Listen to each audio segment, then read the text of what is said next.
Hello everyone, my name is Aaron Arcanix Minjut and welcome to my YouTube channel. This is the first video of my brand new YouTube channel called Arcanix GG. It's been years and years of wanting to finally set up something like this, and it took a big momentous event for me to finally say, alright, I'm gonna set up a YouTube channel. And for those of you who don't know me, as I said, my name is Aaron. I'm from Malaysia, and I have been playing the Pokemon trading card game for 23 years at this point. Basically, almost my entirety of my life. And I decided, almost on the fly, to finally bring whatever I have to YouTube for folks who are so keen to follow my journey in not just Pokemon trading card game, but also in games in general. And speaking of the momentous event, I played at the Malaysia Regional League 2023 just last weekend, which was held at Pavilion Bukit Jalil. So for those of you in Malaysia, this was the biggest ever Malaysian event since a long time, I want to say. And with 180 players, we had 7 rounds of best of 1 Swiss on day 1, which cut then into a top 16 best of 3 single elimination to crown the champion for the regional league. And I played Arceus Duraludon Vulpix, the same 60 cards, which was piloted by Alex Schemanske for the EUIC, the win that he got, after multiple finalist appearances, in his career. And I felt that was inspirational enough for me to also take the deck to play. A bit of recap for me personally, I have not been playing Pokemon for some years, I want to say. I have definitely taken, something like a sabbatical even before the pandemic. And I felt, I'm going to just play an event with a deck list that I got off the internet. And I probably had less than 10 games with the deck before signing up for the event and just wanting to play. And, the luck somehow swung my way, and Arceus blessed me with a 7-0 record for day 1, and hence why you probably clicked this thumbnail in the first place, right? 7-0 with Arceus Duraludon Vulpix must be a clickbait for sure. But yeah, I did go 7-0, and it was surprising, not just for folks around me, but also for myself. I did not expect to do that well. Now, obviously, as you might also know, my run did end in top 16, so I did not progress any further once we entered into day 2 knockouts. But this video is more to talk about my journey with the deck, what I've found while playing it, what I thought were, its main perks, and what are the parts of the deck which I feel may not, be great if you're gonna play it for a big tournament.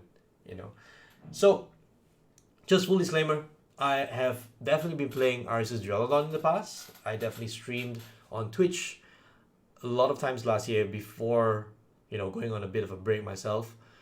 And this rendition of Arceus Duraludon definitely caught me off guard, especially because I haven't been playing for a good half year or so, or even almost a year. But it was just too good not to pass up an opportunity to take the deck to the event and see what happens, right?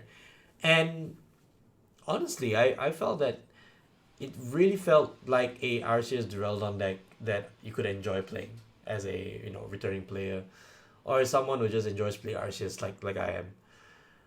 So without further ado, just running through a bit of a recap on my rounds. 7 rounds in day 1, right? And my first matchup in round 1 was against Giratina Lozo, and my opponent had pretty much a very slow start. He apparently prized multiple ball search cards early in the game. And being a best of 1, these are just things that happen sometimes. So I kept taking knockouts. I was definitely wary of the Star Requiem, which Giratina V-Star had. But eventually it ground to a point where I was just a little too far ahead and my opponent couldn't catch up. So that was a the first win in the bag. The second round was against DTE Mew. We both ran really, really hot at the start, my opponent and I.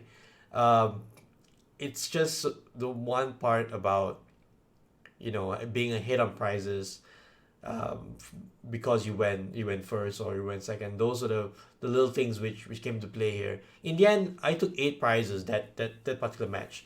I knocked out a Mew V on my second turn with Arceus, and then I got 2 Mew V Maxes with double Drapion, which my opponent was not prepared for. So that was my round two, and it's gonna be interesting, right? Because at this point, I was telling my friends and my brothers who were all with me for this event, I was telling them, hey, give me Mew because I wouldn't mind playing against more Mew after seeing the double Drapion, in his glory essentially. And then I got my wish because in round three I play against Mew, but it's the Fusion Strike Mew, so Mew with Meloetta, and I had pretty much a perfect start with double Arceus, one with a DTE in the active, and I had Starburst ready for next turn. It went downhill immediately the moment my opponent was able to get a 240 damage Melodious Echo turn 1 going second. And it was difficult to come back from that. I was able to use the double Drapions to try to wrestle it back. And I only managed to win this because my opponent miscalculated by missing out one more damage modifier because of Radiant Gardevoir. So essentially, it was a Techno Blast for 210, minus 20 for the DTE, minus 20 for the Radiant Gardevoir, which means that to knock out a Drapion V, which was inactive, you would need 2 Power Tablets or 1 Power Tablet and a Choice Bell. And my opponent missed that out and announced Techno Blast, so I was able to swing with, the Drapion V for the knockout and the win. So definitely had a bit of luck flying my way in round 3. In round 4, I was playing against Gardevoir, and this is where the Alolan Vulpix should come in, right? Those of us who have watched the stream for the finals very well know how Alolan Vulpix is supposed to work in this matchup. I was able to power it up as early as turn 2. I had crucial boss orders, and really it all came down to the fact that my opponent had a slow start, than usual. I was literally hit by 1 turn, right? And that's really because he showed me at the end of the game that he actually had the Sky Seal Stone and the boss to knock out my Duraludon VMAX that was sitting on the bench. In hindsight, maybe I should not have evolved the Duraludon VMAX, but I was hoping to protect, the energy that's really attached to it. And I just said, you know what, I'm going to evolve it. But that would have given my opponent 4 prizes in 1 turn. So something that I'm really just learning on the fly while playing this deck. In round 5, I was playing against Sableye, Charizard, also, so Sablezard. And this matchup is, I would say, definitely in favor of Arceus Duraludon, based on just, the fact that the numbers are quite difficult for Sablezard to hit unless they had a very good start. Both my opponent and I were a little slow in getting out of the races, so he played really well to force it down to the wire. But I didn't give any cheap prizes. I was able to constantly take prizes every turn. It was just a race. The redeeming factor is the fact that I was able to, Lost City, I think almost all of his attackers. So I think that's 2 or 3 Sableyes and the Radiant Charizard. So from that point onwards, it was pretty straightforward. But definitely a very fun matchup to play. And one that you could easily lose if you're not careful and not really know how to play the matchup. And I had to say, this was my first game against Sablezard. So definitely riding my luck a little bit, but also trying to learn as I go along. So I was 5-0 at this stage. So after 5 rounds, 5-0, pretty much locked in for day 2.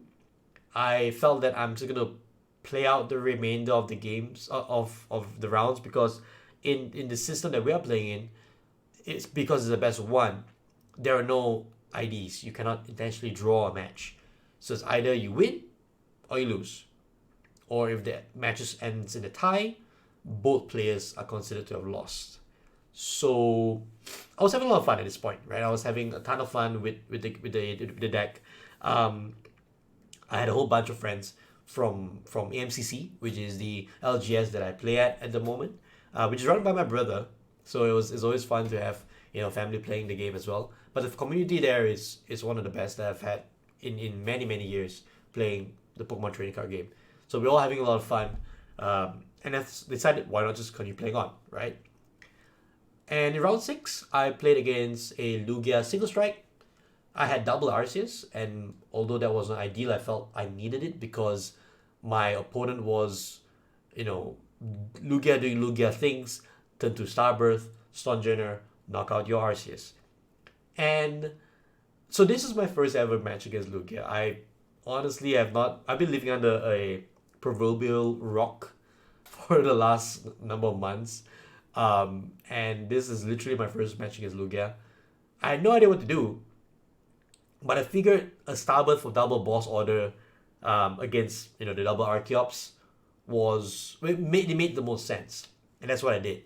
And lo and behold, that worked because I was able to go after my opponent's only source of acceleration.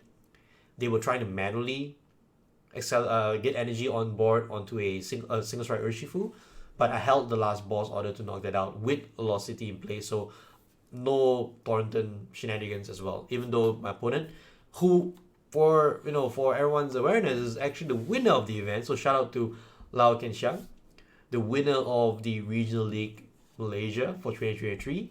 And just a bit of a sneak peek, we are having a special exclusive interview with Kenxiang. So if you're tuning into this channel, like, subscribe, follow, stay tuned for that. But yeah, I was able to squeak the win against the eventual Regional League winner. So 6-0, riding high. The final round is essentially to be played mainly for seeding, who finishes 7-0 on the first day, on day 1. And this was against a DT Mew as well. This was by far my toughest match because I started really bad, early game. I went for a risky turn 2 Drapion play, hoping to research into at least one of my 4 Velocities. Well, 3, because one of them was repriced. I did a deck check, and I missed it, and my first Drapion went down.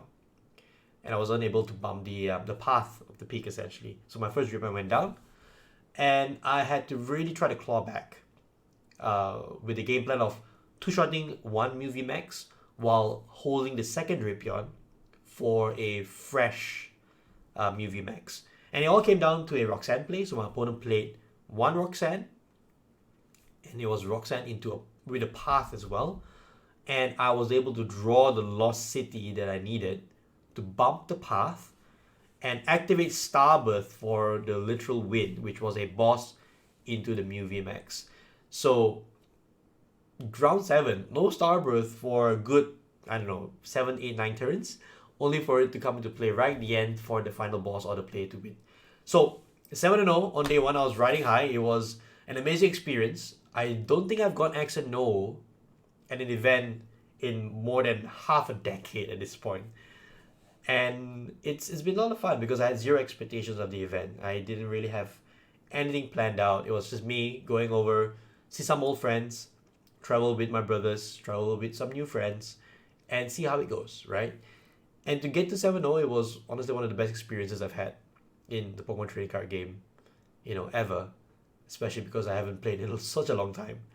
So going to day 2, the next day, I really had no expectations. I knew that my matchup was against single strike Lugia once again. And I just said, hey, you know what? I don't really know how to play against Lugia other than the play that I made against my round 6 opponent. I'm just going to do that, right? So day 2, game 1 went pretty well. Double boss on Archeops was the way in which ultimately sealed the game. The Urshifu that my opponent had also went down with my 3rd boss. So that was a pretty much straightforward game, I want to say. Game 2, I pretty much handed the win to my opponent, right? Because after diligently going for double Archeops with boss in 2 of the previous games with Lugia, for some reason I missed that on my 3rd game. I allowed the second Archeops to survive when I had the boss in hand. And even after making that misplay, I willingly judged my opponent to have their energies back in the deck for them to accelerate and knock out, whatever Pokemon I had left. So in this game, my Duraludon actually went down because there was a Thornton play, and then after that it was just downhill, right? And this is where it goes way downhill all the way. Game three was a one price sudden death match because time was called at the end of game two. So I lost that, because there was no way for me to come and get prizes or a single prize for that matter when I started a Radiant Gardevoir into my opponent's Lugia V, and that's about it. So that was the luck of the draw. So that's really much the journey, right? The whole journey just captured like that. But honestly, looking back, it was one of the more fun events I played, in a very long time. Beyond any expectations I had of, playing the regional league. It is actually my second regional league of the season. The first one was last year where I played Arceus Gudra. But even that, I finished 5-2 in that particular event. I did that with also zero testing. So this season has been me just showing up for bigger events just for the fun of it and walking away with a positive record. And I think that's fine. It's one of those years where I'm just playing for the laughs, for the smiles, and I definitely had a lot of those in this regional league. So all this to say, 7-0 day one, crashing out top 16, a hell of a lot of fun playing the Pokemon TCG after a very long time back. If you came to this video thinking about the list, honestly, I wouldn't change a thing. This is the winning EUIC list, so there is nothing I would change. I would love to have played more of my Schemanske. I did not do that. I actually called it out on a tweet as well, saying that I honestly didn't get to play Schemanske at all in my entire tournament. And I wish I could play more often. Maybe it's just me being a bit more aggressive, but I never found a point to use it, But needless to say, I think regardless of that, the entire event was an amazing time. Shout out to the Clan Gang, who are folks playing at the LGS that my brother set up, AM Cards and Collectibles. So if you are in Clan, which is not just a Pokemon, it's also a place here in Malaysia, do drop by. Do let me know, and we can drop by. We can definitely have a good time for Pokemon and also any other card game that they have. The folks from this community made the weekend such an awesome time. That's all I can say. So coming out of a proverbial retirement was definitely worth it, and got me to start this YouTube channel. So I'm definitely going to capture more, topics, more events in the future here on this YouTube channel. It's really just almost like a vlog of me playing the Pokemon TCG. And if you feel that that's something that you'd enjoy watching, I would really appreciate a like, a follow, a subscribe, or even a share. So if you haven't already, please go ahead and do that. As I mentioned, there are going to be a few tidbits of content coming out in the next couple of weeks, so stay tuned for that. This is Aaron Minjut, aka Arcanix, signing off. Take care. Goodbye. See you next time.